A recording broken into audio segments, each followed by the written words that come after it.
ஒரு பெரிய மாற்றத்தை மக்கள் விரும்பி கொண்டிருக்கிறார்கள். அடிப்படையின் மக்களின் தேவைகள் புறக்கணிக்கப்பட்டு வருகிறது.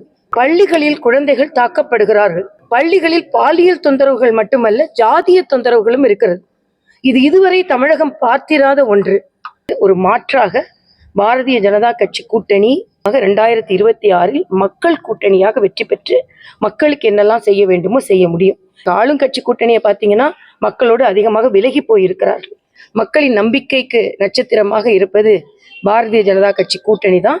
அனைத்து இந்திய அண்ணா திராவிட முன்னேற்ற கழகத்தோடு கூடிய கூட்டணி நிச்சயமாக வெற்றி பெறும். எதிர்கட்சியாக இருக்கும்போது ஒரு நிலை, ஆளும் கட்சியாக இருக்கும்போது ஒரு நிலை. கூட திமுகவால தான் மன அழுத்தத்தில் இருக்காருன்னு நான் நினைக்கிறேன். கொடி கூட ஏற்ற முடியவில்லை என்பதை மனத்தாங்கலாக அவர்கள் சொல்லி இருக்கிறார்கள். திராவிட முன்னேற்ற கழக கூட்டணி குழப்பத்தில் இன்று இருக்கிறது. கம்யூனிஸ்டுகள் ஒட்டாத நீரை போல அவர்கள் இருந்து கொண்டிருக்கிறார்கள். திருமாவளவன் அவர்கள் மன அழுத்தத்தை தெளிவாகவே வெளிப்படுத்தி இருக்கிறார்கள். வேல்முருகன் இப்படி பேசுவா அப்படி பேசுவான்னு சொல்லி கொண்டிருக்கிறார். இன்னைக்கு ஒரு கோலத்தை வைத்து ஒரு உலக சாதனை செய்திருக்கிறார்கள். அதற்காக நான் வந்திருக்கிறேன். நம் தமிழ் கலாச்சாரத்தோடு கூடிய என்ன நிகழ்வானாலும் எனக்கு அது மகிழ்ச்சியை தரும். இன்று அரசியலை பொறுத்த மட்டில் ஒரு பெரிய மாற்றத்தை மக்கள் விரும்பி கொண்டிருக்கிறார்கள். ஏனென்றால் அடிப்படையின் மக்களின் தேவைகள் புறக்கணிக்கப்பட்டு வருகிறது. பள்ளிகளில் குழந்தைகள் தாக்கப்படுகிறார்கள். பள்ளிகளில் பாலியல் தொந்தரவுகள் மட்டுமல்ல, ஜாதிய தொந்தரவுகளும் இருக்கிறது. இது இதுவரை தமிழகம் பார்த்திராத ஒன்று. ஆக அப்படிப்பட்ட சூழ்நிலையெல்லாம் தமிழகத்தில் நிலவும் பொழுது மரியாதைக்குரிய முதலமைச்சர் அவர்கள் இந்த அடிப்படை தேவைகள், குடிக்க தண்ணீர், சரியான தண்ணீர் இல்லை. உறையூர்ல தண்ணீரில் கலப்படம் இருந்தனால், கழிவுநீர் கலந்ததனால் ஒரே குடும்பத்தை சார்ந்த அந்த பகுதியை சார்ந்த 3 பேர் உயிரிழந்திருக்கிறார்கள். இப்படி அடிப்படையில் மக்களுக்கான தேவைகள் எவ்வளவோ இருக்கும்போது நீங்க தொகுதி வரையறைய பாருங்க, நீங்க கச்சத்தீவை பாருங்க, நீங்க மும்மொழி கொள்கையை பாருங்க. இன்று மக்களுக்கு நேரடியாக தேவையில்லாததை பற்றி எல்லாம் பேசிக்கொண்டு தூசி தட்டி கொண்டு எடுத்துக்கொண்டு இருக்கிறார். மக்களை புறக்கணித்துக் கொண்டிருக்கிறார், புறந்தள்ளி கொண்டிருக்கிறார். மக்கள் நன்றாக கவனித்துக் கொண்டிருக்கிறார்கள்.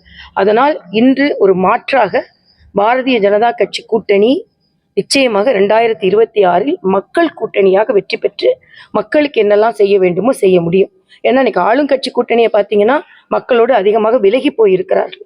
சரி, இன்னொரு தம்பி புதுசா கட்சி ஆரம்பித்து அவர்கள் நேரடியாக இல்லாம காணொலி மூலமாகத்தான் என்று அவர்கள் நிகழ்ச்சிகளே நடத்த வேண்டி இருக்கிறது. ஆக மக்கள் அரசியல்வாதிகளை காண முடியுமா என்று தரையில் எல்லோரும் பணியாற்றி கொண்டிருக்கும் பொழுது காணொலியில் தான் சில தலைவர்களை பார்க்க முடியும் என்றால் அது எப்படி சரியாக இருக்கும்? அதனால இன்று களத்தில் இறங்கி மக்களுக்காக பணியாற்றி மரியாதைக்குரிய அண்ணன் நயினார் நாகேந்திரன் அவர்கள் தமிழகம் முழுவதும் சுற்றுப்பயணம் செய்து தொண்டர்களை எல்லாம் இன்று தரிசித்து வந்து கொண்டிருக்கிறார். தம்பி அண்ணாமலையும் மிகச் சிறப்பாக கட்சியை வழிநடத்தி இன்று வருங்கால கட்சி நிகழ்வுகள் எல்லோரும் இணைந்து பணியாற்ற இருக்கிறோம். அதனால இன்றைய காலகட்டத்தில் மக்களின் நம்பிக்கைக்கு நட்சத்திரமாக இருப்பது பாரதிய ஜனதா கட்சி கூட்டணி தான். அதே மாதிரி அனைத்து இந்திய அண்ணா திராவிட முன்னேற்ற கழகத்தோடு கூடிய கூட்டணி நிச்சயமாக வெற்றி பெறும். நான் அதனால்தான் சொன்னேன், குளத்தில் தாமரை வட்ட இலையோடு மலரும், தமிழகத்தில் தாமரை இரட்டை இலையோடு மலரும் என்று சொல்லி இருக்கிறார். அதனால ஒரு எல்லோரின் வாழ்வும் மலர வேண்டும் என்றால் தாமரை மலர வேண்டும். அதான் எங்களது குறிக்கோளாக இருக்கிறது. இந்த சிஎம் இன்னைக்கு ஒரு தனியார் நாளிதழ் பேட்டியில கவர்னர் மீண்டும் செஞ்சிருக்காரு. தபால்காரர் தான் அவரு. இல்ல, நான் கேட்கிறேன், நீங்க தபால்காரர்னு சொன்னீங்கன்னா தபால்காரரை நம்ம குறைத்து மதிப்பிட முடியாது. பல பேற்றுக்கு இணைப்பை, ஒரு தூரத்துல படிக்கிற ஒரு மாணவனுக்கு அவங்க அப்பாவோட இணைக்கிறது, தூரத்துல படிக்கிற ஒரு குழந்தைக்கு அவங்க கிராமத்தோடு இணைக்கிறது தபால்காரர்கள் தான். ஆனா இந்த தபால்காரரை நோக்கி தானே நீங்க அதிமுக ஆட்சி செய்யும் பொழுது அந்த தபால்காரரின் ராஜ்பவனை தானே மிதித்து அடிக்கடி கோரிக்கைகள் கொடுத்து கொண்டிருந்தீங்க. அப்ப அவர் தபால்காரரா தெரியலையா? அதனால எதிர்கட்சியாக இருக்கும்பொழுது ஒரு நிலை, ஆளும் கட்சியாக இருக்கும்போது ஒரு நிலை. இதை அண்ணன் ஸ்டாலின் உணர்ந்திருக்கிறார்கள். நானும் கவர்னராக இருந்திருக்கேன். ஆளுநருக்கு கொடுக்க வேண்டிய மரியாதை கொடுத்துத்தான் ஆக வேண்டும். ஏன்னா அவர் அரசியலமைப்பு சட்டத்தில் ஒரு உயர்வு பதவி இருக்கிறார்கள். அது அவங்களுக்கு கொடுக்க மாட்டேன் அப்படின்னு சொன்னா நம்ம நிலை வந்தாரை வரவேற்கும் தமிழகம். ஆக வந்தாரை வரவேற்கும் தமிழகத்துல உட்கார்ந்து கொண்டு ஒரு மாநிலத்திலிருந்து வந்தவரை தொடர்ந்து நிந்தித்துக் கொண்டிருப்பது எப்படி சரியாக இருக்கும் என்பது எனது கருத்து. இன்னைக்கு திரும்ப அவர்கள் ஒரு காணொலி ரொம்ப மன அழுத்தத்துல இருக்காரு. அதுல குறிப்பிட்டு சொல்லும் போது திமுக மட்டுமே நம்பி இல்லை அப்படின்ற மாதிரி சொல்லியிருக்காரு. பாவம் அண்ணன் ரொம்ப மன அழுத்தத்துல இருக்காரு. அவர் கொஞ்சம் மன அழுத்தம் இருக்கா இல்லாம இருக்கணும்னு நான் ஒரு சகோதரியாகவே நான் வேண்டுறேன். யாருக்குமே மன அழுத்தம் தேவையில்லை. ஒரு மன அழுத்தம் ஒரு தொண்டர்கள்னு சொன்னா கூட திமுகவால தான் மன அழுத்தத்துல இருக்காருன்னு நான் நினைக்கிறேன்.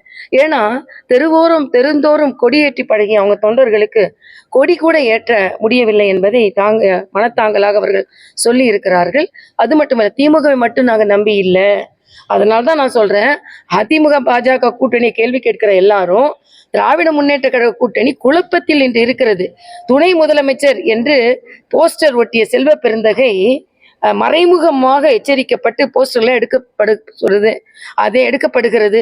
அதே மாதிரி சாம்சங் தொழிற்சாலைக்காக தொழிலாளர்களுக்கு பேசிய கம்யூனிஸ்டுகள் ஒட்டாத நீரை போல அவர்கள் இருந்து கொண்டிருக்கிறார்கள். இன்னைக்கு வேல்முருகன் இப்படி பேசுவா அப்படி பேசுவான்னு சொல்லி கொண்டிருக்கிறார். இன்னைக்கு திருமாவளவன் அவர்கள் மன அழுத்தத்தை தெளிவாகவே வெளிப்படுத்தி இருக்கிறார்கள். அதனால இன்னைக்கு அழுத்தமாக மன அழுத்தத்திலோ இருப்பது திமுக கூட்டணி, அழுத்தமாக பலமாக இருப்பது பாஜக அதிமுக கூட்டணி என்பதை அண்ணன் திருமாவளவனை மறைமுகமாக சொல்லிவிட்டார் என்பது எனது கருத்து. அதே மாதிரி அண்ணன் வைகோ இன்னைக்கு பரபரன்னு பேசிக்கிட்டு இருக்காரு. எந்த வாரிசை எதிர்த்து அரசியலை அவர் ஆரம்பித்தாரோ அந்த வாரிசு அரசியலிலாயே இன்று துன்பப்பட்டு கொண்டிருக்கிறார் என்பதைத்தான் நான் சொல்லி கொண்டிருக்க வேண்டும். ஆக வாரிசு அரசியல் என்பது கட்சிக்கும் நல்லதல்ல, ஆட்சிக்கும் நல்லதல்ல, நாட்டுக்கும் நல்லதல்ல என்பதை வைகோ போன்றவர்கள் வலியுறுத்தி கொண்டிருக்கிறார்கள். திமுகவில் இருந்து விசிக வெளியே போறதாகவும் பாஜக உள்ள வருவதாகவும் பாமக உள்ள வருவதாகவும் செய்தி வெளியாச்சு. உடனே அதுக்கு முதல்வர் வந்து மறுப்பு தெரிவிச்சு ஒரு சடனா இல்ல, இப்ப நான் அந்த எந்த கட்சி என்ன கூட்டணி எல்லாம் சொல்றது, முதல்வர் வந்து உடனே அதுக்கு ரியாக்ட் பண்றாரு. அதை எப்படி பாக்குறீங்க? முதல்வர் இதுக்காவது ரியாக்ட் பண்ணாரு நான் பாக்குறேன், அவ்வளவுதான். மக்களுக்காக ரியாக்ட் பண்றதை விட்டு ஓட்டு வாங்கி கட்சியில உடனே ரியாக்ட் பண்ணிடுவாரு. அதனால இதுக்கு ரியாக்ட் பண்ணிட்டு மக்களுக்காக ரியாக்ட் பண்ணட்டும் நான் கேட்டுக்கொள்கிறேன். முடக்குவாதம், மூலம் உள்ளிட்ட நோய்களுக்கு சிறப்பு சிகிச்சை பெற ஸ்ரீவித்யா சித்தா மற்றும் வர்மா மருத்துவமனை, அரியலூர்.